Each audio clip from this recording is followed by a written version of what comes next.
எனவே நம்முடைய வாழ்க்கையில தேவன் அனுமதிக்கிற ஒவ்வொன்றின் பின்னாக தேவனுடைய பெரிய திட்டம் இருக்கிறது, தேவனுடைய பெரிய நோக்கம் இருக்கிறது. சத்தமா ஆமென் சொல்லுங்க பார்க்கலாம். அப்போ நமக்கு நடக்கிறத பார்த்தா தீமை மாதிரி இருக்கும், ஆனா நடந்து போனதுக்கு அப்புறம் தான் தெரிகிறது அது தீமை அல்ல. ஒரு பாதையை கடந்த ஒரு தேவ பிள்ளை எப்பொழுதுமே என்ன சொல்லுவாங்க அப்படின்னா, நம்ம உபத்திரவப்பட்டது எனக்கு நல்லது. உபத்திரவப்படும் போது இது சொல்ல மாட்டாங்க. உபத்திரவப்படும் போது தாவீது சொல்றாரு, ஆண்டவரே நான் இனி இராமல் போகும் முன்னே தேர்தல் அடைபடிக்கு என்னிடத்தில் பொறுமையா இருக்கும், நீங்க இப்படி இருந்தீங்கன்னா நான் இல்லாமலே போயிடுவேன், ஏன் மௌனமா இருக்கிறேன், இப்படி எல்லாம் கேட்பாரு. நான் அந்த ட்ராக்கை தாண்டதுக்கு அப்புறம் நல்லது, ட்ராக்கை தாண்டிட்டேன் இல்லை, நான் உபத்திரவப்பட்டேன். அப்பொழுது நடந்தது இப்பொழுது நடந்து வருகிறபடி. அப்படின்னா இன்னைக்கு சில காரியத்தை கர்த்தர் அனுமதிக்கிறது, சில வருடங்கள் கழித்து நம்ம இப்படி சொல்ல போறோம், எனக்கு சம்பவித்தது, எனக்கு ஏன் இப்படி சம்பவித்தது, புரியாதவனுடைய புலம்பல் இது, எனக்கு ஏன் இப்படி சம்பவித்தது, எனக்கு ஏன் இப்படி சம்பவித்தது. ஆனால் ஆவியானவரால் நடத்தப்படுகிறவன் சொல்லுவான், அவன் கட்டப்பட்ட நிலையில் இருந்தாலும், அவன் தரித்திரனாக இருந்தாலும், அவன் தாழ்ந்திருந்தாலும், அவன் பட்டினியாக இருந்தாலும் சொல்லுவான், எனக்கு சம்பவித்தது சுவிசேஷம் பிரபலமாவதற்கு. சில காரியங்கள் ஏன் நடந்தது, எதனால நடந்தது கேள்வியோடு எனக்கு கேட்கிற அன்பு உள்ளமே, அது கர்த்தர் உனக்கு கொடுத்த பனிஷ்மெண்ட் அல்ல, கர்த்தர் உன்மேல் வைத்திருக்கிற அன்பின் வெளிப்பாடு. தேவ பிள்ளையை உங்கள் வாழ்க்கையில் அனுமதித்த அழுகையும் பள்ளத்தாக்கு உங்க குடும்பத்தை இன்னைக்கு கர்த்தர் சமூகத்தில் நிற்க வைக்கலாம். நாளைக்கு கர்த்தர் செய்ய போகிற அற்புதம் எத்தனை பேர் ஆமென் சொல்ல போறீங்க? ஹல்லேலூயா. என் வாழ்க்கையிலே சம்பவித்தது எல்லாம் சுவிசேஷம் பிரபலமாவதற்கு ஏதுவாயிற்று. கைகளை உயர்த்தி ஆமென் சொல்லுங்க.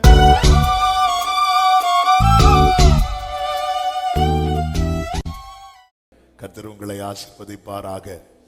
ஆன்லைன் மூலமா இணைந்திருக்கிறவர்களை இயேசுவின் நாமத்திலே வாழ்த்துகிறேன். கர்த்தர் உங்கள் ஒவ்வொருவரையும் ஆசீர்வதிப்பாராக. நம் தேவன் நல்லவர். கர்த்தர் ஒரு அருமையான வார்த்தையை கடந்த நாளிலே காண்பித்து தந்தார். அதை தான் நாம் இந்த நாளிலே பார்க்க போகிறோம். கர்த்தர் நம்மோடு கூட பேசுவாராக. தேவன் அவருடைய சகல பிரஸ்தாபத்தை பார்க்கலும் அவருடைய வார்த்தையை மகிமைப்படுத்தி இருக்கிறார். கைகளை உயர்த்தி ஆமென் சொல்லுங்க பார்க்கலாம். ஹல்லேலூயா. சகல பிரஸ்தாபத்தை பார்க்கலாம் கர்த்தருக்கு மகிமை. வேதத்தை எடுத்துக்கொள்வோம். பிலிப்பியருக்கு எழுதின நிருபம் 1வது அதிகாரம். பிலிப்பியருக்கு எழுதின நிருபம் 1வது அதிகாரம்.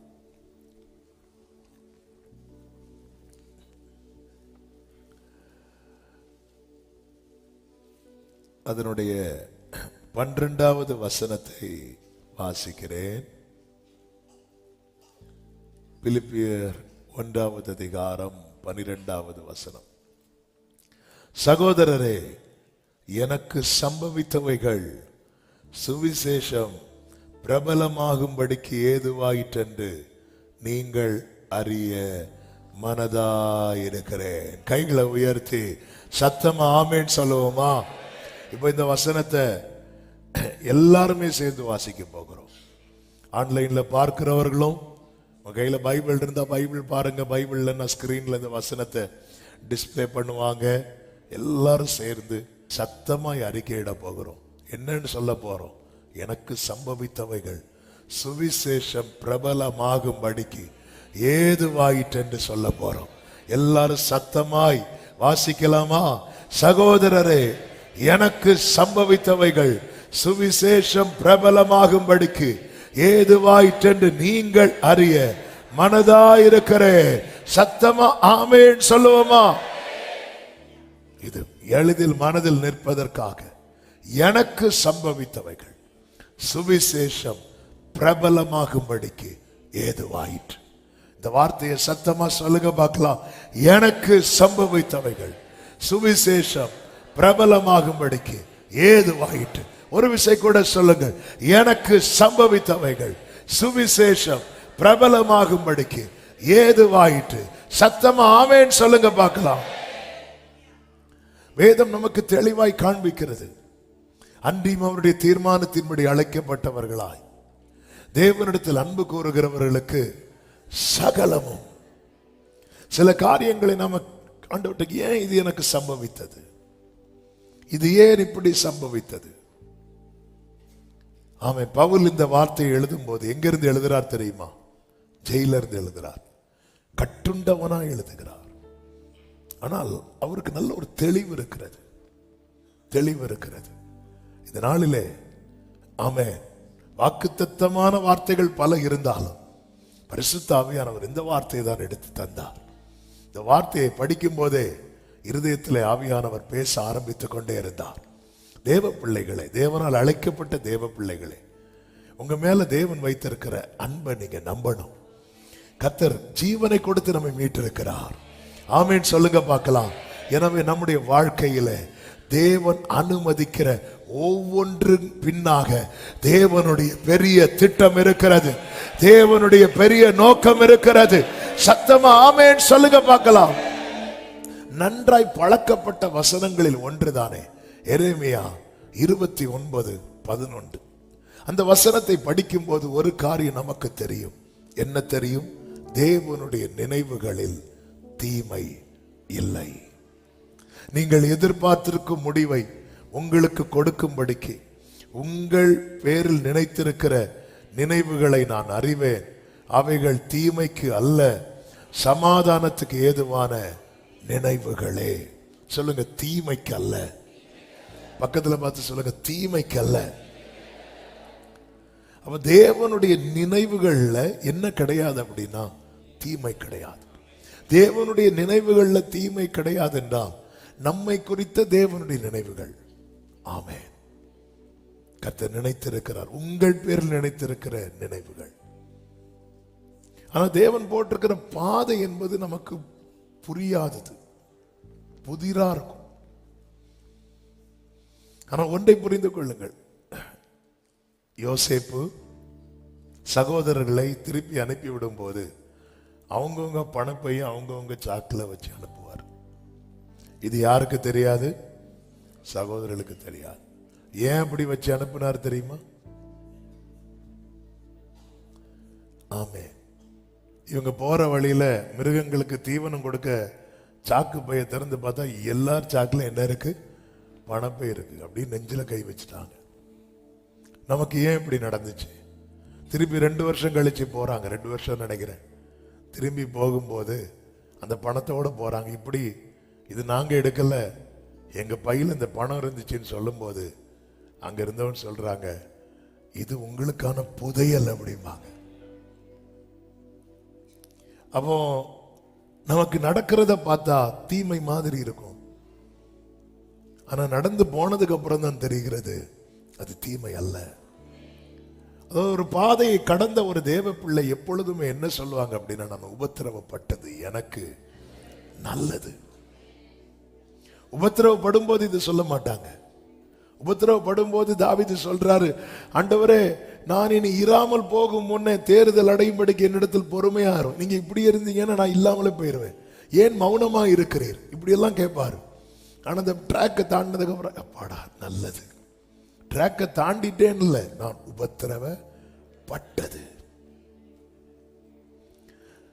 அவருடைய நினைவுல தீமை கிடையாது, அவருடைய செயல்கள்ல தீமை கிடையாது. அப்போஸ்தலர் 10:38 சொல்லப்பட்டிருக்கிறது, அவர் நன்மை செய்கிறவராய் சுற்றி திரிந்தார் என்று. தேவனுடைய செயல்கள்ல தீமை கிடையாது. அது மட்டுமல்ல, தேவன் தீமையையும் நன்மையாய் மாற்றுகிறவர் என்று ஆதியாகமம் 50:20 சொல்லப்பட்டிருக்கிறது. சகோதரர்கள் வந்து நிக்கிறாங்க யோசேப்பு கிட்ட. அப்படி வந்து நிற்கும் போது யோசேப்பு சொல்றாரு, நீங்கள் எனக்கு தீமை செய்ய நினைத்தீர்கள், தேவனோ இப்பொழுது நடந்து வருகிறபடியே. எல்லாரும் இந்த வார்த்தையை சொல்லுங்க, மறுபடியும் சொல்லுங்க. இப்பொழுது நடந்து வருகிறபடியே வெகு ஜனங்களை உயிரோடு காக்கும்படிக்கு. அதைனா எதை? அத கொஞ்சம் கூட, அப்பொழுது நடந்ததை இப்பொழுது நடந்து வருகிறபடியே அப்பொழுது நடந்த தீமையை கர்த்தர் நன்மையாக முடிய பண்ணினார். அந்த முடிவு இருக்குல்ல, முடிவு. எனவேதான் யாக்கோபு 5 சொல்லப்பட்டிருக்கிறது, இதோ பொறுமையா இருக்கிறவர்களை பாக்கியவான்கள் என்கிறோம். யோபுவின் பொறுமையை குறித்து கேள்விப்பட்டிருக்கிறீர்கள், கர்த்தருடைய செயலின் முடிவையும் கண்டிருக்கிறீர்களே. அவர் மிகுந்த உருக்கமும் இரக்கமும் உள்ளவராய் இருக்கிறார் என்று சொல்லப்பட்டிருக்கிறது. இப்பொழுது நடந்தது, இப்பொழுது நடந்து வருகிறபடி. அப்படின்னா இன்னைக்கு சில காரியத்தை கர்த்தர் அனுமதிக்கிறது. சில வருடங்கள் கழித்து நம்ம இப்படி சொல்ல போறோம், எனக்கு சம்பவித்தது. எனக்கு ஏன் இப்படி சம்பவித்தது? புரியாதவனுடைய புலம்பல் இது. எனக்கு ஏன் இப்படி சம்பவித்தது? எனக்கு ஏன் இப்படி சம்பவித்தது? ஆனால் ஆவியானவரால் நடத்தப்படுகிறவன் சொல்லுவான், அவன் கட்டப்பட்ட நிலையில் இருந்தாலும், அவன் தரித்திரனாய் இருந்தாலும், அவன் தாழ்ந்திருந்தாலும், அவன் பட்டினியாய் இருந்தாலும் சொல்லுவான், எனக்கு சம்பவித்தது சுவிசேஷம் பிரபலமாவதற்கு. ஆமென் சொல்லுங்க பார்க்கலாம். ஏசாயா 63:14 கர்த்தர் அப்படித்தானே நடத்துகிறார். கர்த்தருடைய ஆவியானவர் அவர்களை பள்ளத்தாக்கிலே போய் இறங்குகிற மிருக ஜீவன்களை போல இளைப்பாற பண்ணினார். அடுத்த வார்த்தை என்ன சொல்லப்பட்டிருக்கிறது? இப்படியே தேவரீர் உமக்கு மகிமை உள்ள கீர்த்தியை உண்டாக்கும்படி உம்முடைய ஜனத்தை நடத்தினீர். அவன் தேவனால் நடத்தப்படுகிறவர்கள் வாழ்க்கையிலே, ஆண்டவர் உம்முடைய ஜனங்களுக்கு நன்மை உண்டாகும்படி உம்முடைய ஜனத்தை நடத்தினீர் என்றல்லவா சொல்லி இருக்கணும். அவரால் நடத்தப்படும் போது நமக்கு நன்மை உண்டு. அந்த நன்மையை அனுபவிக்கிறதுனால தானே இன்னும் அவர் சமூகத்தில் இருக்கிறோம். ஆனா அதுக்கு மேல இன்னொரு பெரிதான திட்டம் இருக்கிறது. என்ன திட்டம்? என்ன நோக்கம்? பழைய ஏற்பாட்டில் சொல்லப்பட்டிருக்கிறது, உமக்கு மகிமை உள்ள கீர்த்தி உண்டாக்கும்படி. இதே வார்த்தை தான் பவுல் சுவிசேஷ மொழியில சொல்றாரு, சுவிசேஷம் பிரபலமாகும்படி. சுவிசேஷம்னா என்ன? சுவிசேஷம், வாட் இஸ் காஸ்பல்? காஸ்பல்னா என்ன? ஜீசஸ் தான், இயேசுவை பற்றிய சுவிசேஷம். காஸ்பல்னால என்னன்னு கேட்டா சொல்லணும், ஜீசஸ் சொல்லணும். அப்ப அங்க அவர் நாமம் உயர்த்தப்படுகிறது, அவர் நாமம் பிரஸ்தாபப்படுத்தப்படுகிறது, அவரை குறித்த காரியம் வெளிப்படுத்தப்படுகிறது, பேசப்படுகிறது. எனக்கு சம்பவித்தது, எனக்கு ஏன் இப்படி சம்பவித்தது, என் வாழ்க்கையில ஏன் இப்படி சம்பவித்தது? ஆமென். பல கேள்விகளோடு சமீபத்திலும் தூரத்திலும் இருந்து கேட்கிற உள்ளமே இதை அறிக்கையிடும்படிக்கு ஆவியானவர் வலியுறுத்தி கொண்டிருக்கிறார். ஆண்டவர் கேட்கிறார், என் நினைவுல தீமை இருக்கும் நீ நினைக்கிறியா? இல்ல ஆண்டவரே. என் செயல்கள்ல தீமை இருக்கும் நீ நினைக்கிறியா? இல்ல ஆண்டவரே. அப்போ இப்போ உன்னை சுத்தி நடக்கிற காரியம் தீமையா இருந்தாலும் அதை நான் நன்மையாய் முடிய பண்ணுவேன் நினைக்கிறியா? நம்புறேன் அப்பா. அப்ப நீ சொல்லு, எனக்கு சம்பவித்தவைகள் சுவிசேஷம் பிரபலமாவதற்கு ஏதுவாயிற்று. ஹல்லேலூயா. யோபு நண்பர்களில் ஒருவன் யோபுவை பார்த்து இப்படி சொல்லுகிறான். யோபு புஸ்தகம் 33வது அதிகாரம் அதனுடைய 13வது வசனத்திலே இப்படி சொல்லப்பட்டிருக்கிறது, அவர் தம்முடைய செயல்கள் எல்லாவற்றையும் குறித்து காரணம் சொல்லவில்லை என்று நீர் அவரோட ஏன் வழக்காடுகிறீர்? என்ன அருமையான வார்த்தை. ஹல்லேலூயா. அவர் தம்முடைய செயல்கள் எல்லாவற்றையும் குறித்து காரணம் சொல்லவில்லை என்று நீர் அவரோட ஏன் வழக்காடுகிறீர்? அடுத்த வசனம், தேவன் ஒரு விசை சொல்லி இருக்கிற காரியத்தை இரண்டாம் விசை பார்த்து திருத்துகிறவர் அல்லவே. அப்போ ஒரு காரியம் தெளிவா, எதுக்கு இந்த வார்த்தையை சொல்றேன்னா, ஆண்டவருக்கு எல்லாமே கிளியரா தெரியும். என் வாழ்க்கையில ஆண்டவர் இதுவரை தப்பு பண்ணவே இல்லை. வலது கரத்தை உயர்த்தி இந்த வேர்ட் அப்படியே நம்பி சொல்லுங்க, என் வாழ்க்கையில என் ஆண்டவர் இதுவரை தப்பு பண்ணவே இல்லை. நினைக்கிறீங்களா அப்படி? அவங்களுக்கெல்லாம் இவங்களுக்கெல்லாம் துன்மார்க்கருடைய வாழ்க்கையை பார்க்கும் போது எனக்கு அவங்க மேல என்ன வந்துச்சு? பொறாமை வந்துச்சு. அப்படி ஒரு பொறாமை வருதுனாலே நம்ம ஆண்டவரை தான் கொஸ்டின் பண்றோம்.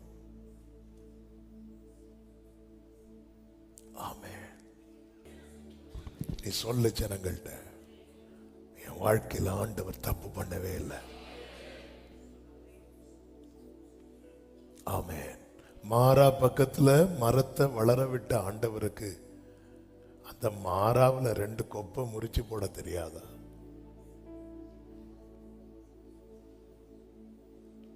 ஆமென். ஒரு மரத்தை வளர விடுறது கஷ்டமா, மரத்தை முறிக்கிறது கஷ்டமா? எது சாத்தியம், எது அசாத்தியம்? உண்டாக்குறது அசாத்தியம், அழிக்கிறது சாத்தியம். மர கிளைகளை முறிக்கிறது சாத்தியமானது. ஆனா ஒரு மரத்தை அந்த இடத்துல உண்டாக்குறது என்பது அசாத்தியமானது. ஹல்லேலூயா.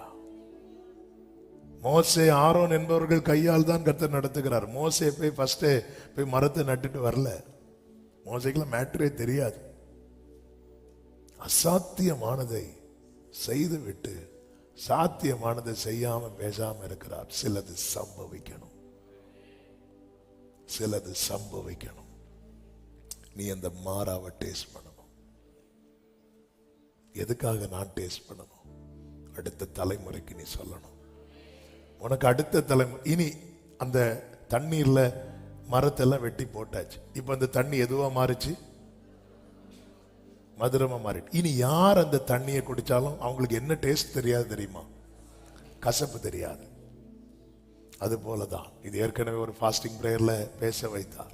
அது போலதான் சில காரியங்கள் நமக்கு தேவன் சம்பவிக்க அனுமதிக்கும் போது, சாலமோன் சொல்லுகிறார், எனக்கு யுத்தம் இல்லாத இளைப்பாறுதலை கர்த்தர் தந்திருக்கிறார். காரணம் என்ன தெரியுமா? என் தகப்பன் அவ்வளவு யுத்தத்தை ஃபேஸ் பண்ணார். தேவனுடைய பார்வையில் நம்முடைய தலைமுறைகள் இருக்கிறது. அவர் 1000 தலைமுறைக்கு இரக்கத்தை காண்கிறார், இரக்கத்தை காக்கிறார். நம்ம ஒரு தலைமுறை பார்த்தா போதுங்கிறதுல இருக்கிறோம். 1000 தலைமுறைக்கு இரக்கத்தை காக்கிறவர். எனவே ஆண்டவர் அவர் தம்முடைய எல்லா செயல்களையும் குறித்து ஏன் காரணம் சொல்லல? யோபு 9வது அதிகாரத்தில் யோபுவே சொல்றார் பாருங்க. 16வது வசனத்தை பாருங்கள். நான் கெஞ்ச அவர் எனக்கு உத்தரவு அருளினாலும் அவர் எனக்கு விண்ணப்பத்துக்கு செவி கொடுத்தார் என்று நான் நம்பேன். இப்படி ஒரு சிச்சுவேஷன் வாழ்க்கையில வரும்போது இனி அவர் எனக்கு ஆன்சர் பண்ணாலும் நான் நம்ப மாட்டேன்ட்டார். நம்மளால அக்செப்ட் பண்ண முடியாது, சில காரியம் ஏற்றுக்கொள்ள முடியாது. ஆனால் சில காரியங்கள் சம்பவிக்கிறது நிமித்தம் தேவனுடைய நம்மை குறித்த மகத்தான திட்டம் அங்கே நிறைவேறுகிறது என்பதை நாம் புரிந்து கொள்ள வேண்டும். ஆமென். நம்மை தேவன் கூட்டி சேர்த்தது அலங்காரத்துக்காக அல்ல, அவருடைய அவசியத்துக்காக. அவருடைய அவசியத்தை நீ சபையில் ஆள் சேர்க்கிறதுக்காக கர்த்தர் அழைக்கல. பரலோகத்தில் இடம் நிறைய இருக்கு, சும்மா ஆள் சேர்க்க அழைக்கல. நான் அவருக்கு அவசியம், நீங்க அவருக்கு அவசியம். உங்க வாழ்க்கையில தேவன் ஒரு நன்மை செய்வது, ஆண்டவர் சொல்றார் நான் தீமை செய்வேன் நினைக்கிறியா? இல்ல. ஆமென். அவசியம். அன்னாளின் கற்பத்தை கர்த்தர் அடைத்தார் என்று இருக்கிறது. ஏன்? அன்னாள் வாழ்க்கையில செய்ய போகிற நன்மையில அவருடைய அவசியம் இருக்கிறது. சகரியா எலிசபெத்துக்கு கர்த்தர் குழந்தையை கொடுக்கல கொஞ்ச நாளைக்கு. ஏன்? அதில் அவருடைய அவசியம் இருக்கிறது. தேவ பிள்ளைகளை நமக்கான நன்மையை கர்த்தர் பிடித்து வைத்திருக்கிறார் என்றால் என் தேவைகள் சந்திக்கப்படுவது மாத்திரமல்ல, என் தேவனுடைய அவசியமும் இருக்கிறது. ஆமென் சொல்லுங்க பார்க்கலாம். நமக்கு தெரியும், லாசரு மரித்த பிறகு இயேசு கிறிஸ்து 4 நாட்கள் கழித்துதான் அங்கே போகிறார். யோவான் சுவிசேஷம் 11வது அதிகாரம். லாசரு என்பவன் வியாதியா இருந்தான் என்று சொல்லப்பட்டிருக்கிறது. அவன் வியாதியா இருந்த செய்தியை இயேசுவுக்கு சொல்லி அனுப்புறாங்க. 3வது வசனத்தை பாருங்கள். அப்பொழுது அவனுடைய சகோதரிகள், ஆண்டவரே நீர் சிநேகிக்கிறவன். இந்த வேடம் மனசுல நல்ல ஆழமா பதிச்சு வச்சிருங்க. நீர் சிநேகிக்கிறவன் வியாதியா இருக்கிறான் என்று சொல்ல அவரிடத்திற்கு ஆள் அனுப்பினார்கள். கர்த்தரால் நேசிக்கப்பட்டவன் எப்படி இருக்கிறான்? வியாதியா இருந்தாலே நமக்கு எதுல டவுட் வரும் தெரியுமா? ஆண்டவர் என்ன நேசிக்கிறாரான். ஆனா இந்த சகோதரிகளுக்கு அந்த டவுட் இல்லை. நீர் சிநேகிக்கிறவன்.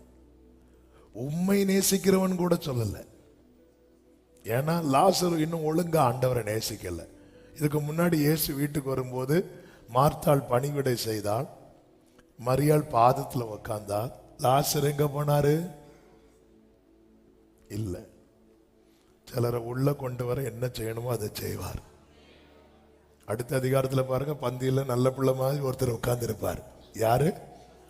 லாசர். அதனால நீங்க கர்த்தருடைய சமூகத்தில் இருக்கிறீங்க, லாசருக்கெல்லாம் வராம இருக்கிறாங்கன்னு சொல்லி கவலைப்படாதீங்க. கர்த்தர் உள்ளே கொண்டு வருவார். உங்களை கர்த்தர் நேசிப்பது உண்மையானால் உங்க கூட இருக்கிறவர்களை கர்த்தர் நேசிக்கிறார். வேதம் அப்படித்தானே சொல்லுகிறது. 5வது வசனத்தை பாருங்கள். இயேசு மார்த்தாள் இடத்திலும் அவளுடைய சகோதரியினிடத்திலும் லாசருவினிடத்திலும் அன்பாயிருந்தார். என்ன ஆண்டவருக்கு ரொம்ப பிடிக்கும். அதனால என் மனைவி பிள்ளைகளையும் ஆண்டவருக்கு பிடிக்கும். ஆமே. நம்மளே டிசைட் பண்ணிடுவோம், ஆண்டவருக்கு என்னதான் பிடிக்கும், என் மனைவியை பிடிக்காது. அப்படி இல்லை, என்ன பிடிக்கும். அதனால என் குடும்பத்தை பிடிக்கும். லோத்தை காப்பாற்ற போன தூதர்கள் சொல்றாங்க, யாராவது இருக்கிறாங்கன்னு அவங்களெல்லாம் கூட்டிட்டு வாங்க, உன்னை சார்ந்த உன் குடும்பத்தில் உள்ள. ராகாப் காக்கப்படும் போது ராகாப்ட சொல்றாங்க, உன் அப்பா அம்மாவெல்லாம் கூட்டு வீட்டில் வச்சுக்கோ அப்படின்னு.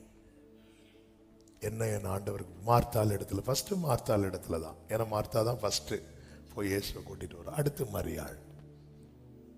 மார்த்தாள் பணிவிடை செய்தால் ஆண்டவருடைய அன்பை இதுல பார்க்க முடியும். மார்த்தாள் இடத்துல அன்பு வைத்தார் சொன்னா மார்த்தாள் என்ன பண்ணா கேட்டா மார்த்தாள் பணிவிடை செய்தார். மரியாள் இடத்துல அன்பு கூர்ந்தாருன்னு கேட்டா மரியாள் என்ன பண்ணா? மரியாள் பாதத்தில் இருந்தா. லாசர் இடத்துல அன்பு கூற லாசர் என்ன பண்ணா? லாசர் ஒண்ணுமே பண்ணல. என்னது அர்த்தம்? கர்த்தர் முந்தி அன்பு கொண்டிருக்கிறார். நான் இது பண்ணதுனால அவர் என்னை நேசித்தார் என்றல்ல, அவருடைய நேசம் என்னை இதெல்லாம் பண்ண வைக்குது. இப்போ கர்த்தர் சிநேகிக்கிற லாசரு வியாதியா இருக்கிற செய்தி வருகிறது. 6வது வசனத்திலே சொல்லப்பட்டிருக்கிறது, அவன் வியாதியா இருக்கிறதாக அவர் கேள்விப்பட்ட பொழுது தாம் இருந்த இடத்திலே பின்னும் 2 நாள் தங்கினார். அப்ப இது வேணும் தானே பண்றாரு. அப்ப ஆண்டவரே, நான் கேட்காம இருந்தா கூட நீங்க ஒருவேளை வீடு விசிட் பண்ணிருப்பீங்க. நான் கேட்டதுக்கு அப்புறம் அப்படியா புறப்பட்டாலும் பார்க்க பேதுரு உட்காரு. அறிந்தும் அமைதியா இருக்கிறார். ஏன் அறிந்து அமைதியா இருக்கிறார்? சிலது அங்க சம்பவிக்கணும்.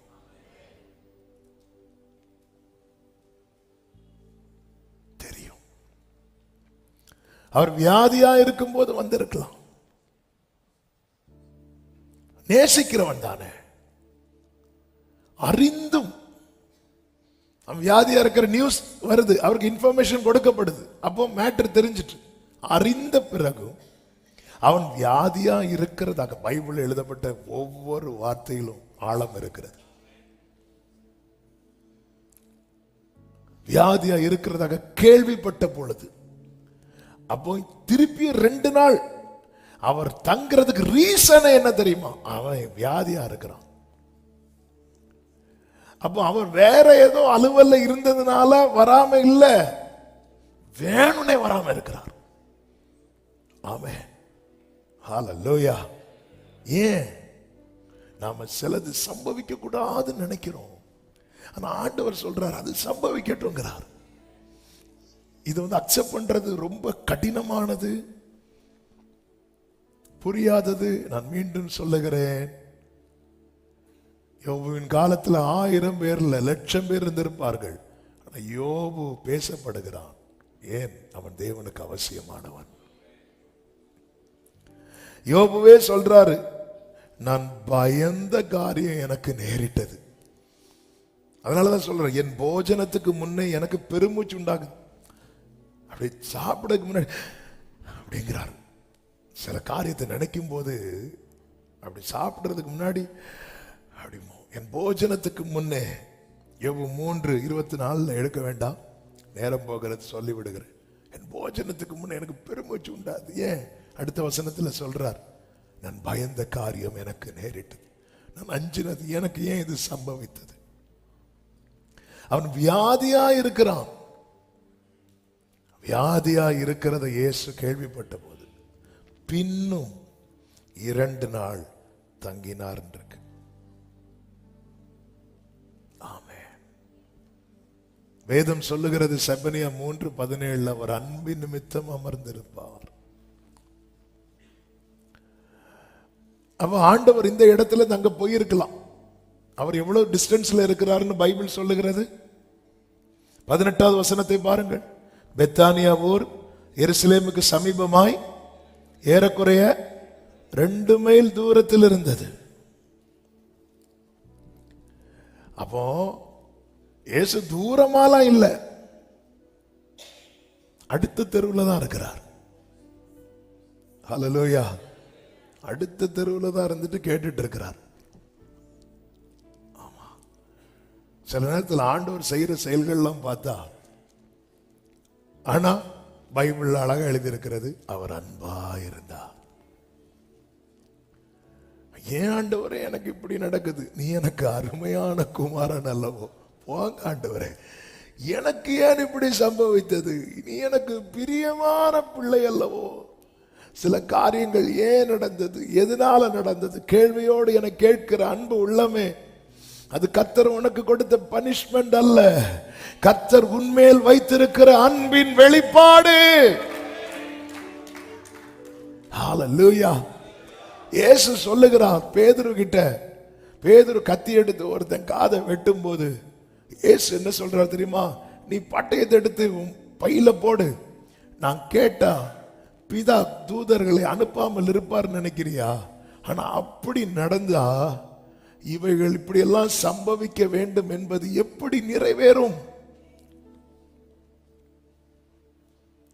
சில காரியம் சம்பவிக்கணும்னு பிதா பிளான் போடுறார். ஏன் அப்படி சம்பவித்ததுனாலதான் அங்க சுவிசேஷம் பிரபலமாகி இன்னைக்கு நானும் நீங்களும் அவருடையவர்களா இருக்கிறோம். ஹல்லேலூயா. ஆமென் சொல்லுங்க பார்க்கலாம். சிலது சம்பவிக்கணும். சில பாதையில தேவன் நடத்தும் போது நாளைக்கு கர்த்தருடைய சமூகத்தில் நாம போய் நிக்க போகிறோம். அப்படி நிற்கும் போது கர்த்தர் நம்மை அந்த பரலோக கூட்டத்திலே நம்மையும் கனப்படுத்த விரும்பி, ஹல்லேலூயா, நாம் சம்பாதிக்கிற சம்பாத்தியங்கள் எல்லாம் அங்கே நமக்கு மேன்மையை கொண்டு வராது. இந்த பூமிக்குரிய நன்மைகள் பூமியோடு முடிந்துவிடும்.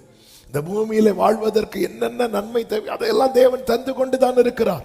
ஆனா அதையெல்லாம் தாண்டி நம்ம பரலோகத்தில் சேர்த்து வைக்கிற பொக்கிஷம் என்று இருக்கிறது அல்லவா?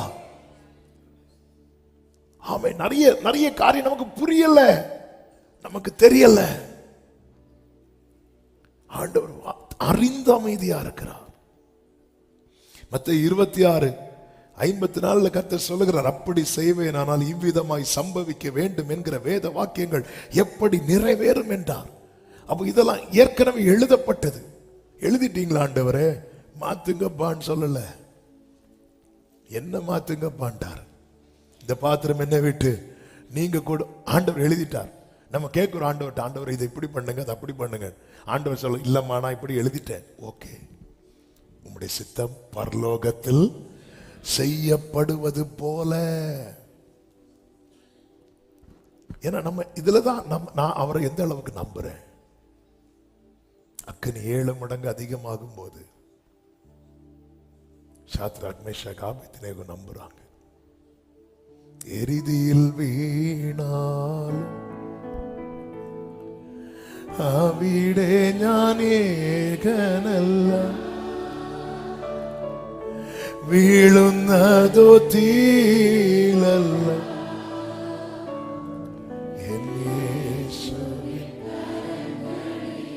வேதம் என்ன சொல்லுகிறது தெரியுமா? அவங்க முடி கூட கருகல. கருகலன்னு மட்டும் இல்ல, அந்த அக்னி ஸ்மெல்லு கூட அவங்க கிட்ட இல்ல. நேபுகாத்நேச்சர் வெளியே வந்து மனத்தை பார்க்கிறார், ஸ்மெல்லு கூட இல்ல. எவ்வளவு நல்ல தேவன். அப்ப ஏன் ஆண்டவரே அக்னி 7 மடங்கு அதிகமாக்குறீங்க? சம்பவிக்கட்டும், சுவிசேஷம் பிரபலமா. நீ சொன்ன நீ உன் தேவனை உயர்த்தி சொன்ன, நீ உயர்த்தி சொன்னது கேட்டு யாருக்கு பிடிக்கலையோ அவன் அடுத்து சொல்ல போறான், இவர்களுடைய தேவனை போல வேறொரு தேவன் இல்லை. ஆமென் சொல்லுங்க பார்க்கலாம். இவர் அறிந்தும் அமைதியாயிருந்தார்.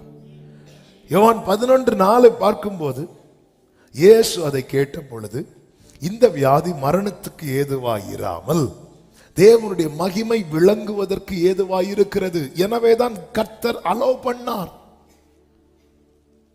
இல்லைன்னா அனுமதிச்சிருக்க மாட்டார். நம்ம கேட்டா சொல்லுவோம் இது மரணத்துக்கு ஏதுவானது என்று. ஆமே, மரணத்துக்கு ஏதுவான வியாதி என்று. ஆனா அவற்றை இல்ல நோ நோ நோ, நீங்க நினைக்கிறது மாதிரி. ஏன் ஆண்டவர் இதை அலோ பண்ணீங்க? நீ ஒண்ணு நினைக்கிற தெரியுமா, அது அதை மனசுல வச்சுட்டு உன் வாழ்க்கையில நடந்ததை நீ புலம்பிக் கொண்டிருக்கிறாய். நான் நினைக்கிறது வேற. இது மரணத்துக்கு ஏதுவானதல்ல, இது தேவனுடைய மகிமை விளங்குவதற்கு ஏதுவா இருக்கிறது. சொல்லிட்டு சொல்ற, தேவனுடைய குமாரனும் அதனால் மகிமைப்படுவார்.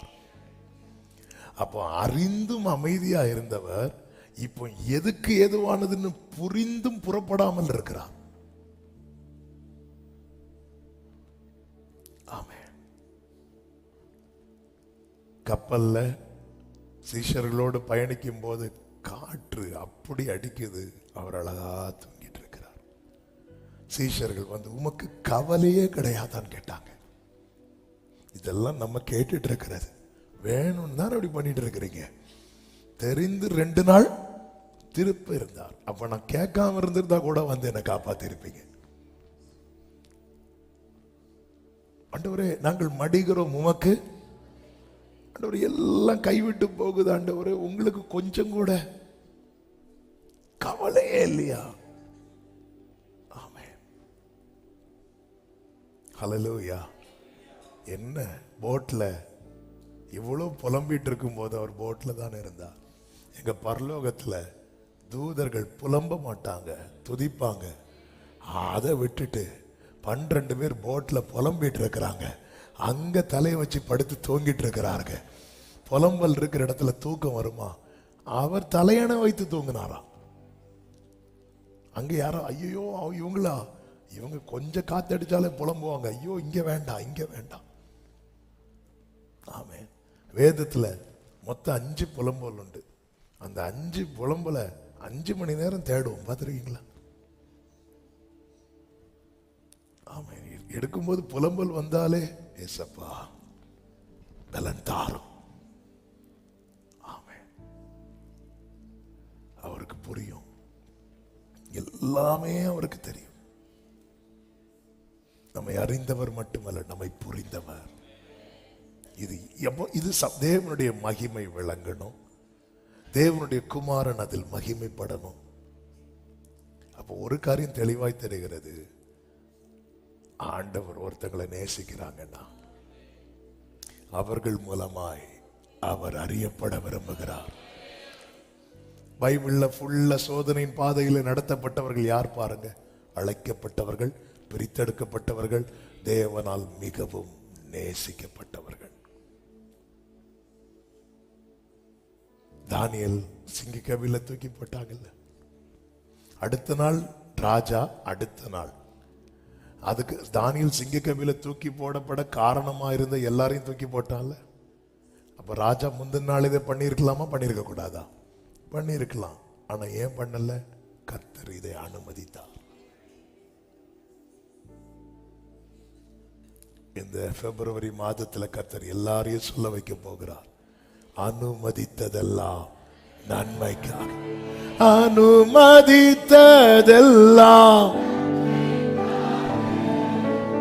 நடத்திடும் பாதைகளும், அனுமதித்ததெல்லாம் அறிக்கை பண்ணுங்க, நடத்திடும் அதின் காலத்தில், அதின் காலத்தில் எனக்கான யாவும் செய்து முடிப்பே.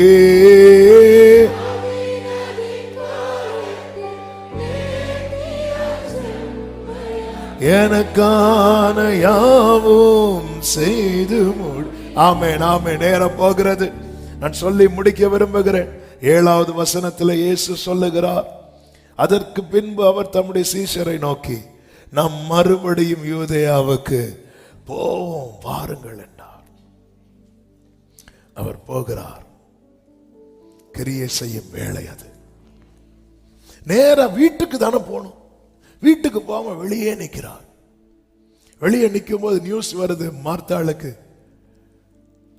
இயேசு வந்து இருக்கிறார். மார்த்தாள் போய் பேசுறாங்க. அதன் பிறகு மரியாளை போய் கூப்பிடும் போது இயேசு எங்க தான் நிற்கிறார் தெரியுமா? ஆமென். 11:30 சொல்லப்பட்டிருக்கிறது, இயேசு இன்னும் கிராமத்துக்குள் வராமல் மார்த்தாள் தம்மை சந்தித்த இடத்திலே இருந்தார்.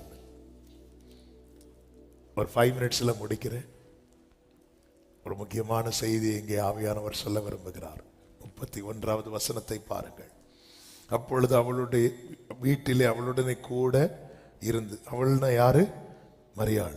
அவளுக்கு ஆறுதல் சொல்லிக் கொண்டிருந்த யூதர்கள். மரியாள் சீக்கிரமாய் எழுந்து போகிறதை கண்டு அவள் கல்லறையினிடத்திற்கு அழுகிறதற்கு போகிறாள் என்று சொல்லி அவளுக்கு பின்னே போனார்கள். அவ எங்க போனா தெரியுமா? இயேசு கிட்ட போனா. இயேசு கிட்ட அவ எப்படி போறா? அழுதுட்டு போறா. அழுதுட்டு போகும்போது கூட அவ பின்னாடி 10 பேர் வராங்க. ஆமென். என்னது அர்த்தம்? தேவ பிள்ளையே, உன் வாழ்க்கையில தேவன் அனுமதிக்கிற அழுகையின் பள்ளத்தாக்கு கூட 10 பேர் அவரிடத்துல கொண்டு வரும்.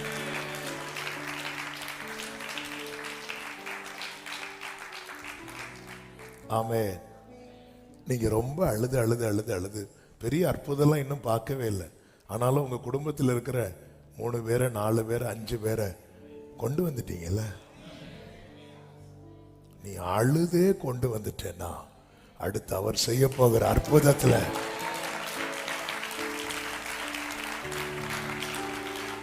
சகோதரிகளே, உங்கள் எத்தனை நாட்கள் கண்ணீர் இன்னைக்கு உங்க குடும்ப சபையில இருக்கு. சகோதரர்களே, உங்கள் எத்தனை நாட்கள் கண்ணீர் இன்னைக்கு உங்க குடும்ப சபையில இருக்கு. எவ்வளவு அழுது இருப்பீங்க, எவ்வளவு அழுது இருப்பீங்க. இவங்கெல்லாம் எப்படி ஏதாவது அற்புதம், ஒரு அற்புதம் பார்க்கல. அழுது அழுது அழுது அழுது அழுது அழுது. ஆமே, அழுது கொண்டு வந்து நிறுத்தியாச்சு. ஹல்லேலூயா.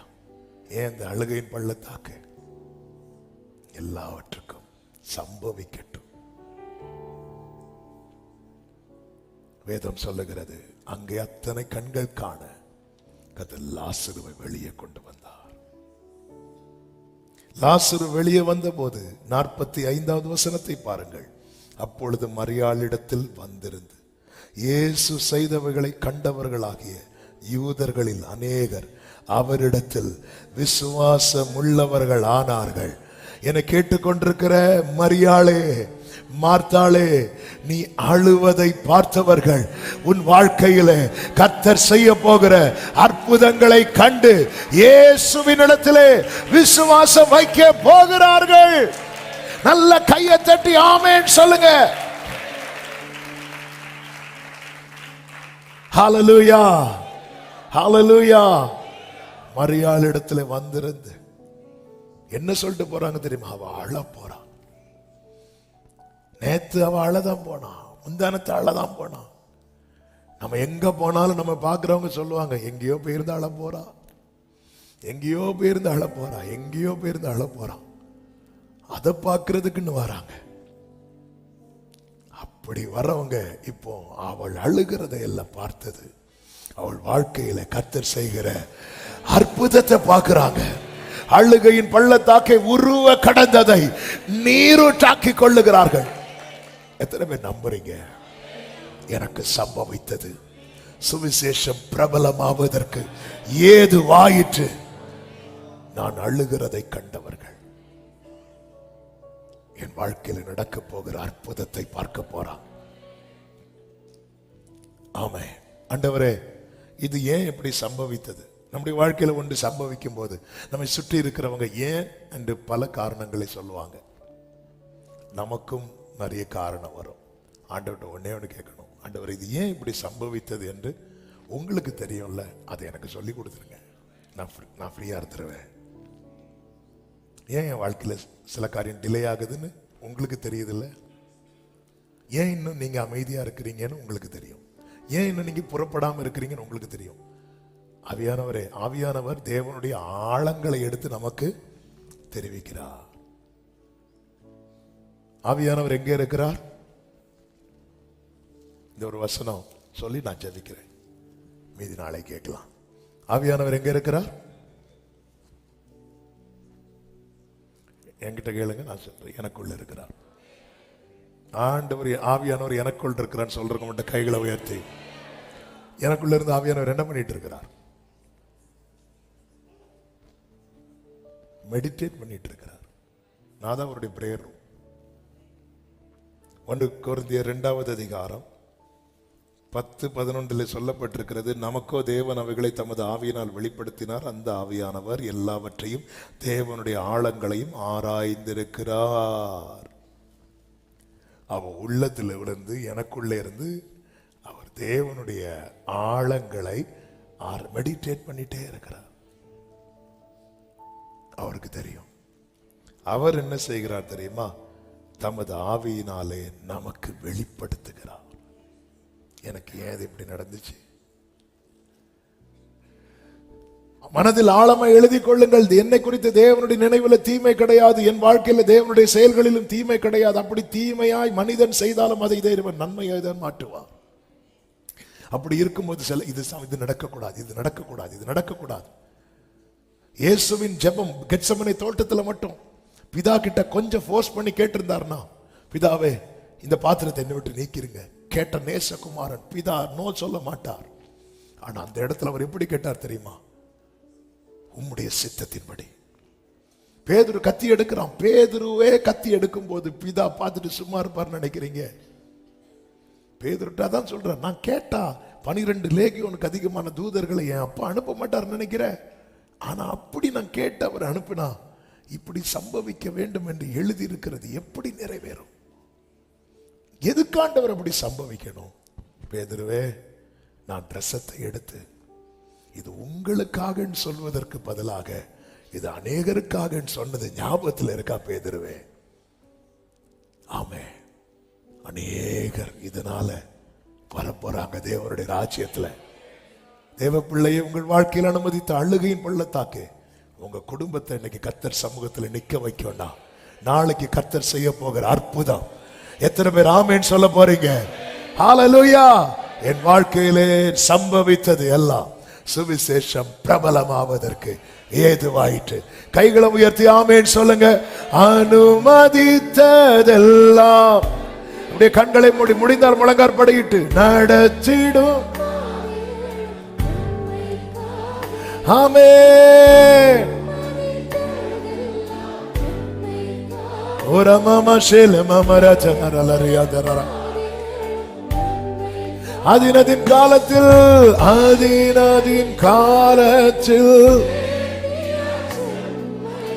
எனக்கான யாவும் செய்து முடிப்பே.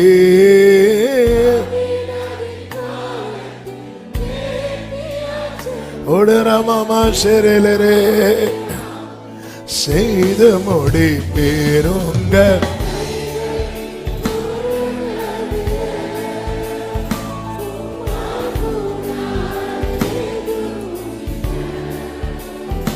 உங்க ஆமென். Glory உம்மால் கூட. Hallelujah உம்மால் சகலத்தையும் நீர் உருவாக்கினீர், சகலத்தையும் உருவாக்கினீர்.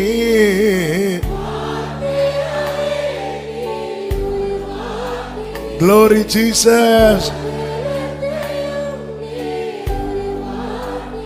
Odarama makara shatana mamralara. சொல்லுங்க, என் வாழ்விலும் நீ கரத்தினால் செய்து நிறைவேற்றுவீர்.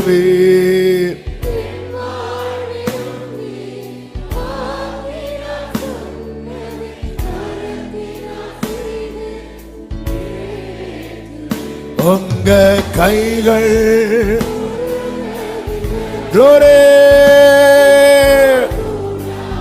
சொல்லுங்க, சொல்லுங்க, அவரை உயர்த்தி பாடுங்கள், அவரை உயர்த்தி சொல்லுங்க. சம்பவித்தது நன்மைக்காக. சுவிசேஷம் பிரபலமாவதற்கு உனக்கு இப்படி சம்பவித்தது.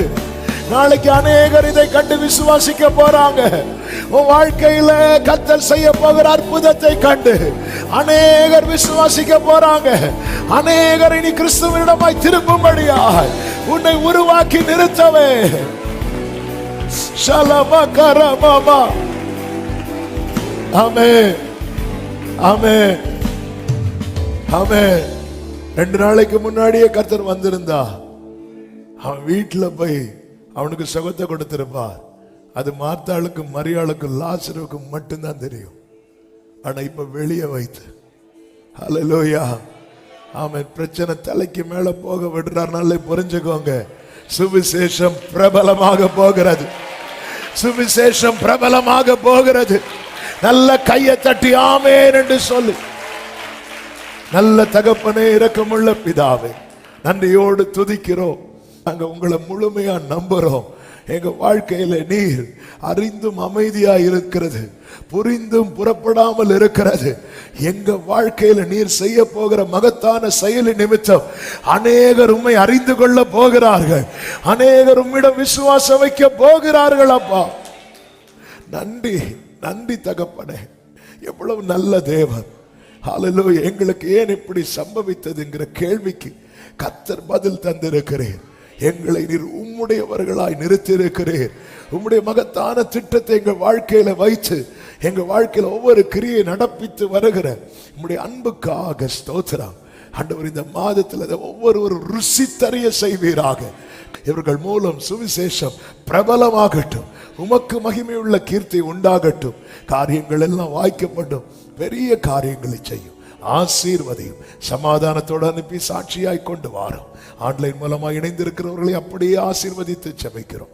மகிமை, கனம், துதி, ஸ்தோத்திரங்கள் அனைத்தும் ஒருவருக்கே செலுத்துகிறோம். இரட்சகர் இயேசு கிறிஸ்துவின் நாமத்தில் பிதாவே, ஆமென். சேர்ந்து சொல்லுவோம், என் ஆத்துமாவே கர்த்தரை ஸ்தோத்திரி, என் முழு உள்ளமே அவருடைய பரிசுத்த நாமத்தை ஸ்தோத்திரி. என் ஆத்துமாவே கர்த்தரை ஸ்தோத்திரி, கர்த்தர் செய்த சகல உபகாரங்களை மறவாதே. ஆமென். நம்முடைய கர்த்தராகிய இயேசு கிறிஸ்துவின் கிருபையும் பிதாவாகிய தேவனுடைய அன்பும் பரிசுத்த ஆவியானவருடைய ஐக்கியமும் சிநேகமும் பாதுகாவலும் நம் அனைவரோடும் எல்லா பரிசுத்தவான்களோடு கூட கர்த்தருடைய வருகை மட்டும் தங்கியிருப்பதாக. ஆமென். ஹல்லேலூயா. God bless you. கர்த்தர் உங்களை ஆசீர்வதிப்பாராக. ஆமென்.